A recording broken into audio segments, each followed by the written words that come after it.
Cet outil est sans doute le plus puissant et le plus sous-estimé pour retenir votre grammaire et votre vocabulaire en latin ou en grec ancien.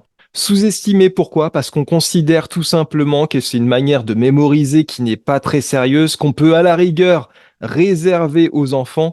Et c'est dommage de faire ça parce qu'on obtient vraiment d'excellents résultats si on convoque cet outil dans son apprentissage.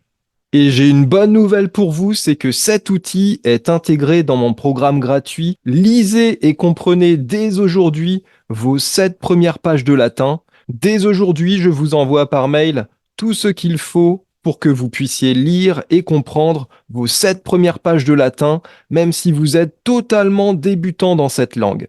C'est un programme gratuit auquel vous pouvez vous inscrire en cliquant sur le lien dans la description de cette vidéo. L'un de ceux qui a sans doute le mieux compris la puissance de cet outil dont je vais vous parler pour mémoriser efficacement, c'est Mathieu Protin. Qui est Mathieu Protin? C'est un ancien professeur des écoles qui a constaté, comme à peu près tout le monde, que les enfants peinaient à retenir leur table de multiplication. Et donc, il en a tiré le constat suivant, c'est que essayer d'apprendre par répétition, ça n'est pas la méthode la plus efficace. Une fois ce constat posé, qu'est-ce qu'a fait Mathieu Protin? Il s'est tourné vers les techniques utilisées par les champions du monde de mémorisation. Et quand je parle de champions du monde, je parle de gens qui, en quelques minutes, sont capables de retenir plusieurs centaines de chiffres. En observant ces champions du monde, Mathieu Protin s'est rendu compte que leur technique de mémorisation ne reposait pas essentiellement sur la répétition, sur le rabâchage, si vous me passez l'expression, mais sur deux piliers qu'il combinait, à savoir l'imagination et l'association. Et donc, pour résoudre ce problème épineux des tables de multiplication que beaucoup d'enfants peinent à retenir, il a inventé les multimalins. Les multimalins, c'est quoi? C'est un ensemble de petites histoires qui permettent à l'enfant de retenir les tables de multiplication. Par exemple, si je vous dis 7 fois 9 égale 63, l'enfant qui utilise les multimalins va avoir le 7 en forme de plongeoir. Il va y avoir Monsieur Neuf qui va plonger dans la piscine, mais il va tomber à côté de la piscine. En se retournant, il va former un 6 et il va avoir deux bosses sur le crâne qui vont former un 3. Et c'est comme ça que l'enfant va pouvoir retenir que 7 fois 9 est égal à 63.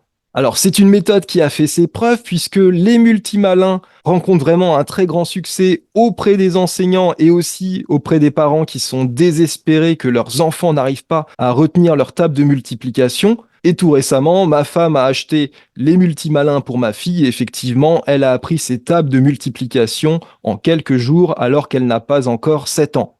Alors vous l'avez compris, ces deux ingrédients que sont l'imagination et l'association pour bien retenir une notion, on les a de manière très naturelle dans les histoires. Et d'ailleurs, ce que fait Mathieu Protin, c'est qu'il raconte une histoire pour chaque multiplication que l'enfant doit retenir. Et c'est là qu'on en revient à l'apprentissage des langues en général et des langues anciennes en particulier, c'est que là aussi, vous pouvez retenir plus efficacement votre grammaire et votre vocabulaire si ces derniers sont associés à des histoires.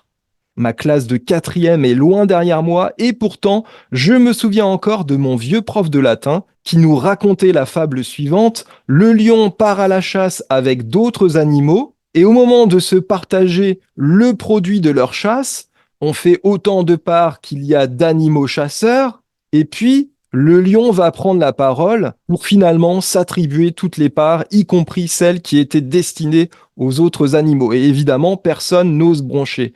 Et ça, vous voyez, c'était dans les années 90, mais je me souviens encore de cette phrase « Partibus factis, leo verba fecit », c'est-à-dire « une fois les parts faites, le lion prit la parole ». Et en fait, mon vieux prof de latin s'était servi de cette petite phrase pour nous expliquer l'ablatif absolu, donc l'ablatif absolu qui fonctionne comme une parenthèse dans la phrase, qui permet de préciser une circonstance avec un sujet à l'ablatif et un participe lui aussi à l'ablatif. Donc partibus, le sujet à l'ablatif, et factis, le participe parfait passif à l'ablatif. Et vous voyez, quelques 30 ans après, je me souviens encore très bien de cette petite phrase qui a permis à mon prof de latin de m'enseigner l'ablatif absolu. Et à mon avis, ce qui a fonctionné ici, ce n'est pas la petite phrase en elle-même, mais c'était toute l'histoire dans laquelle cette petite phrase se trouvait impliquée. Parce que des grammaires qui fonctionnent avec des exemples, vous en avez des tonnes, vous en avez des pelletés, si vous me passez l'expression. Mais là, ce qui va vraiment faire la différence, c'est l'histoire dont cette phrase est extraite, qui nous donne un contexte qui permet de bien retenir la phrase et de bien retenir la notion grammaticale. Et ça marche aussi pour le vocabulaire, parce que je crois que c'est la première fois que j'ai croisé l'expression verba facere, qui veut dire prendre la parole, parler, littéralement faire des paroles. Et vous voyez que quelques 30 ans après, je m'en souviens encore. Donc la leçon à tirer soit des multimalins, soit de l'anecdote de mon vieux prof de latin, c'est que non, mémoriser, apprendre en se servant d'histoire n'est pas réservé aux enfants. C'est vraiment un des moyens les plus puissants qui peut vous permettre de retenir la grammaire et le vocabulaire. Et en même temps, et c'est ça qui est dommage, c'est que c'est un des moyens les plus sous-estimés. C'est-à-dire que spontanément, on a tendance à se dire, mais non, moi je vais apprendre de manière rationnelle, je vais rabâcher, je vais répéter, je vais retenir comme ça à la force du poignet, parce que les histoires, c'est pour les gamins. Donc réveillez le gamin, réveillez l'enfant qui sommeille en vous, et vous verrez à quel point les histoires peuvent vous aider à retenir et la grammaire et le vocabulaire.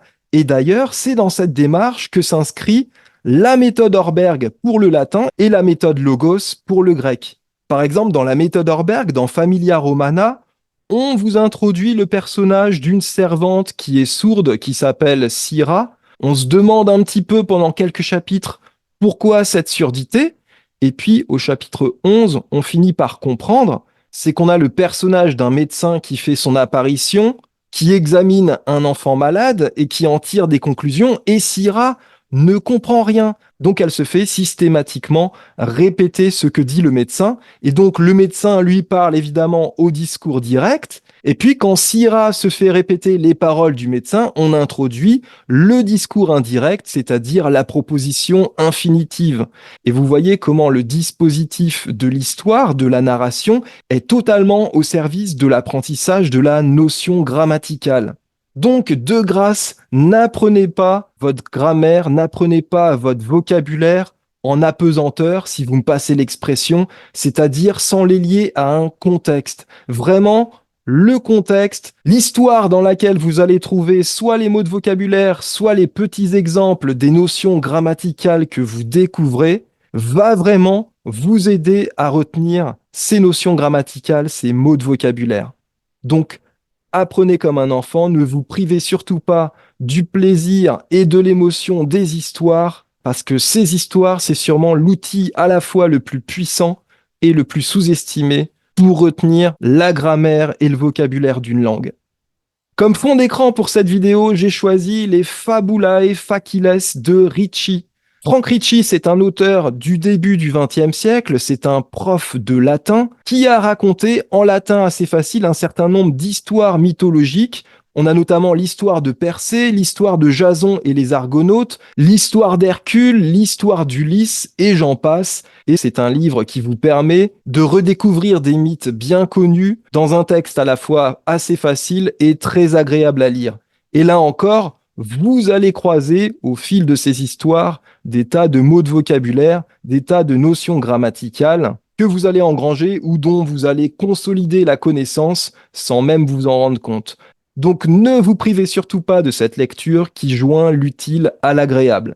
J'espère que cette vidéo vous a plu, j'espère qu'elle vous a intéressé et surtout qu'elle vous donnera envie d'intégrer des histoires dans votre apprentissage de la grammaire et du vocabulaire, que ce soit en latin ou en grec. Si c'est le cas, merci de mettre un petit pouce vers le haut. Merci également de vous abonner à la chaîne. Et puis dites-moi en commentaire quelles sont les techniques de mémorisation que vous utilisez pour progresser en langues anciennes. Je vous en remercie d'avance. À bientôt.